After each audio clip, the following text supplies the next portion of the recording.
Welcome to doubt की पाठशाला। आज हम शुरू करने जा रहे हैं एकदम नया चैप्टर ट्रायंगल्स। एकदम न्यू चैप्टर है आपके पास ट्रायंगल्स और एक टफ चैप्टर आपके सामने रहेगा ये ट्रायंगल्स चैप्टर।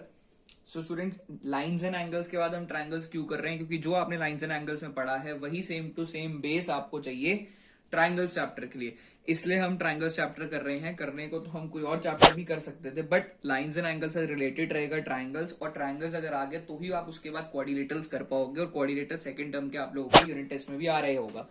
तो और पिछले चैप्टर भी किसी स्कूल में रिपीट हो रहे हैं, कोई स्कूल ट्रायंगल दे रहा है, साथ में कोई लीनियर इक्वेशंस दे रहे हैं, तो इसी वजह से मैं आपको ट्रायंगल्स करा रहा हूं, क्योंकि ट्रायंगल्स के लिए आपको कुछ नया बेस नहीं चाहिए, सिर्फ थोड़े बहुत कॉन्सेप्ट्स चाहिए और बाकी सारा बेस रिपीट होगा लाइंस एंड एंगल्स वाला।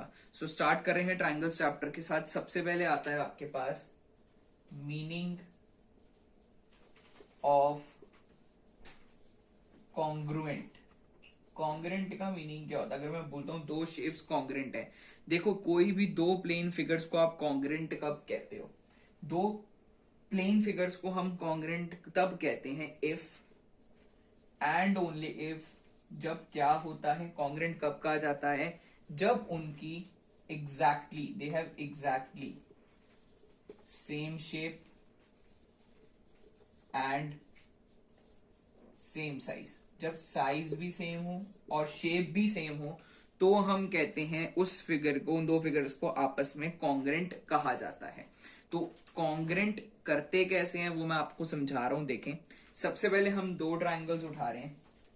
दो ट्रायंगल्स है हमारे पास, एक का नाम है ए बी सी और एक का नाम है आपके पास पी क्यू आर। अब मैं इन दो ट्रायंगल्स को कॉन्ग्रेंट कब कहूंगा? देखो मैंने इक्वल नहीं बनाए, बट मैं सिर्फ एक्सप्लेन कर रहा हूं इन दो को हम कॉन्ग्रेंट कब कहेंगे। देखिए, हम इन दो को क्या करेंगे? कंपेयर करेंगे। अब ये जो कंपेयर मैं कर रहा हूं, ये जो कंपैरिजन है, this is the method of superposition. इसे कहते हैं मेथड ऑफ सुपरपोजिशन। तो देखें, कॉन्ग्रेंट मतलब अगर मैं इस फिगर को, इस ट्रायंगल को उठा करके इस ट्रायंगल के ऊपर रखूं या इस ट्रायंगल को उठा करके इस ट्रायंगल के ऊपर रखूं, तो वो एक दूसरे को एग्जैक्टली कवर करना चाहिए, उसे कहा जाता है कॉन्ग्रेंट। अब हम देखते हैं कि हम कॉन्ग्रेंसी को कैसे सेटिस्फाई कर सकते हैं। कॉन्ग्रेंसी कैसे सेटिस्फाई होती है, कैसे कंपैरिजन क्रिएट होता है, वो मैं आपको बता रहा हूं यहाँ पर। सो स्टूडेंट्स देखें, सबसे पहले हमने क्या करा, अगर देखो कॉन्ग्रेंट करने के लिए हमें तीन चीजें चाहिए होती हैं। अब मैं ये दो फिगर्स को कॉन्ग्रेंट कैसे बोल सकता हूं? देखो कि अगर आपको कहीं नजर आए ए बी पी क्यू के बराबर हो, ए बी पी क्यू के बराबर हो, या बी सी क्यू आर के बराबर हो, या ए सी पी आर के बराबर हो, या एंगल ए एंगल पी के बराबर हो, एंगल बी एंगल क्यू के बराबर हो, या एंगल सी एंगल आर के बराबर हो, यह इनमें से अगर कोई तीन चीजें आपको देखने को मिल जाएं, अगर तीन चीजें आपको मिल जाती हैं, ये सब चीजों को हम क्या बोलते हैं इसके बाद की? Triangle A B C congruent हो गया ट्रायंगल पी क्यू आर के। अब ये कॉन्ग्रेंसी के बाद ना, कॉन्ग्रेंसी की कुछ कंडीशंस होती हैं। कॉन्ग्रेंट हो रहा है, पूछा जाता है कि किस क्राइटेरिया से कॉन्ग्रेंट है। अभी मैं आपको क्राइटेरिया भी पढ़ाऊंगा कि किन किन क्राइटेरिया से दो ट्रायंगल्स कॉन्ग्रेंट होते हैं। सो हम आगे बढ़ते हैं, पहले कुछ रिमार्क्स सुन लेते हैं। देखो कॉन्ग्रेंट ट्रायंगल्स जो है ना, सबसे पहला रिमार्क क्या है कि कॉन्ग्रेंट ट्रायंगल्स इक्वल होते हैं इन ऑल रिस्पेक्ट्स। सारे रिस्पेक्ट्स में कॉन्ग्रेंट ट्रायंगल, अगर मैंने बोला दो ट्रायंगल्स कॉन्ग्रेंट हैं तो हर रिस्पेक्ट में इक्वल होंगे। आप उन्हें उनकी किसी भी चीज को किसी भी चीज के बराबर बोल सकते हो। अगर दो ट्रायंगल्स कॉन्ग्रेंट हैं, अगर दो ट्रायंगल्स कॉन्ग्रेंट होते हैं, सो आप अगर एक ट्रायंगल को उठाकर दूसरे के ऊपर रखो या दूसरे वाले को उठा के पहले के ऊपर रखो, तो वो एक दूसरे को एग्जैक्टली कवर करते होते हैं। ये दो रिमार्क्स मैंने आपको बता दिया। अब मैं आपको सिखा रहा हूँ क्राइटेरिया ऑफ कॉन्ग्रेंसी की कॉन्ग्रेंट होने के क्या क्या क्राइटेरियाज होते हैं। हम किन क्राइटेरिया से बोल सकते हैं कि दो ट्रायंगल्स आपस में कॉन्ग्रेंट हैं। So moving on to that part, सबसे पहले क्राइटेरिया की बात कर रहे हैं, S axiom of congruency. S का मतलब साइड एंगल साइड। अब हर एक कॉन्ग्रेंसी के नाम के पीछे एक रीजन है कि ऐसा नाम, जैसे साइड एंगल साइड है तो लगेगी कैसे? देखो ध्यान से, को साइड एंगल साइड मतलब दो साइड्स के बीच में एंगल होना चाहिए। जैसे हम ये दो ट्रायंगल्स को अगर कंपेयर करें तो हम बोलेंगे दो ट्रायंगल्स एस कॉन्ग्रेंसी से कब कॉन्ग्रेंट होंगे? इफ, अब देखो क्या लिखा मैंने, if E F equal Q R, पहले लिखी साइड, फिर लिखा मैंने एंगल, और अब हम फिर से लिखेंगे साइड, फिर से लिखा D F equal to P R. अब इस बेस पे ट्राइंगल को नाम भी ध्यान से देना है। जैसे अब मैंने बोला है कि इस केस के अंदर triangle DEF is congruent to triangle PQR। तो आप चेक करो, सबसे पहले देखो लास्ट में EF आ रहा है तो ये QR के ही बराबर होना चाहिए, है बराबर। यहाँ F आ रहा है तो ये R के बराबर होना चाहिए, है बराबर। फर्स्ट और लास्ट का कॉम्बिनेशन DF आपका PR के बराबर होना चाहिए, है बराबर। तो नाम भी इस तरीके से देना है। तो अब हम बोल सकते हैं कि triangle DEF is congruent to triangle PQR by SAS axiom of congruency. Reason भी दो साइड्स के बीच में एंगल। तो आप देखो दो साइड्स के बीच में एंगल, तभी लगा SAS congruency rule. Now second congruency rule students, इसके अंदर मैं बोलूंगा इफ अगर पहले एंगल लिखेंगे, एंगल B एंगल Y के बराबर हो, अब साइड लिखेंगे BC YZ के बराबर और एंगल C एंगल Z के बराबर है, तो ही हम बोल सकते हैं that triangle ABC is congruent to XYZ by angle side angle congruency rule. अब एंगल साइड एंगल क्या है कि सर दो एंगल्स के बीच में साइड, आप देखो दो एंगल्स के बीच वाली साइड। अगर इफ इन केस आप ये दो एंगल्स और कोई और साइड लेते हो तो आप angle side angle congruency rule नहीं लिख सकते।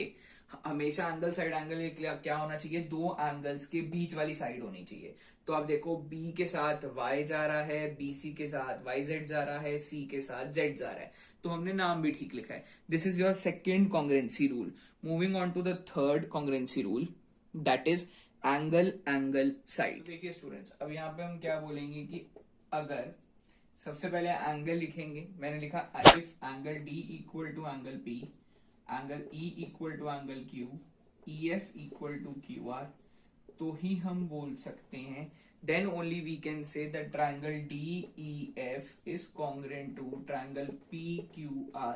यानी यहाँ पे मेजर चीज क्या आप देखोगे, एंगल एंगल साइड, यानी दो एंगल्स और कोई सी भी साइड, अगर इन दो एंगल्स की बीच वाली साइड होती तो हम क्राइटेरिया यूज करते। तो हमने अभी 2 मिनट पहले पढ़ा है, एंगल साइड एंगल यूज करते, पर यहाँ पे दो एंगल्स हैं और कोई सी भी साइड है तो हमने बोला angle angle side congruency rule. So ये होता है इन दो रूल्स के बीच में फर्क, या अब आपको बाकी सारे रूल्स के बीच में फर्क नजर आने लगेगा। So moving on to the next congruency rule. आपके पास नेक्स्ट कॉन्ग्रुएंसी रूल क्या है, अगर मैं बोल दूं इफ अगर AB जो है वो DE के बराबर है, BC जो है वो EF के बराबर है, AC जो है वो DF के बराबर है, तो ही हम कह सकते हैं that triangle ABC is congruent to triangle DEF। अगर आपने देखा हो ये भी साइड है, ये भी साइड है, ये भी साइड है, तो SSS कॉन्ग्रुएंसी रूल की वजह से ये दो ट्राइंगल्स हो जाते हैं आपस में कॉन्ग्रुएंट। SSS का मतलब side side side congruency rule. Now moving on to the last congruency rule, that is RHS congruency. देखिए स्टूडेंट्स, RHS कॉन्ग्रुएंसी रूल का मतलब राइट, R का मतलब राइट, H का मतलब हाइपोटेन्यूज और S का मतलब साइड। ये होता है आपके पास RHS कॉन्ग्रुएंसी रूल। मान लेते हैं हमारे पास दो ट्राइंगल्स हैं, एक का नाम है ABC, एक का नाम है हमारे पास DEF। यहां हमने 90 डिग्री के एंगल्स बनाए हैं। अब देखो मैं बोलूंगा अगर, सबसे पहले R मतलब राइट यानी 90 डिग्री वाला लिखना है। अगर एंगल B बराबर हो एंगल E के, क्यों, क्योंकि ईच 90 डिग्री, दोनों 90 डिग्री के। रीजन आपको स्पेसिफाई करना पड़ेगा जब आप क्वेश्चन सॉल्व करोगे। अभी तो सिर्फ मैं आपको रूल समझा रहा हूं। इसके बाद H लिखेंगे यानी हाइपोटेन्यूज। आपको अब हम क्या करें, हाइपोटेन्यूज यानी आप देखो हाइपोटेन्यूज का होता है 90 डिग्री के सामने वाला, यानी AC equal to DF hypotenuse.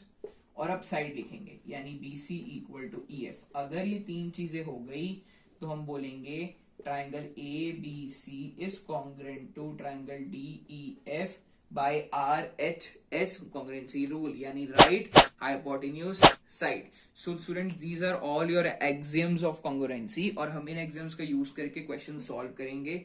जो हमारी एक्सरसाइजेस में क्वेश्चंस आ रहे हैं वो हमें इन एग्जाम्स का यूज करके ही सॉल्व कर पाएंगे। तो आप देख रहे हो हमें बेसिक नॉलेज वही चाहिए होगी क्वेश्चंस पे सॉल्व करने के लिए जो हम लाइंस एंड एंगल्स में पढ़ के आए हैं। फिर भी अगर आपको कोई भी डाउट हो तो आप कमेंट बॉक्स में बता सकते हो, और आप मेरे को इंस्टाग्राम पे मेरी आईडी में आपको यहाँ पे स्क्रीन पे भी शो हो रही है, और साथ साथ मैं आपको डिस्क्रिप्शन में भी दे रहा हूँ, वहां पे मुझे आप DM कर सकते हो। और प्लीज फॉलो करना ना भूलें। So thank you students, like share and subscribe जरूर करें इस वीडियो को। Thank you students, bye bye.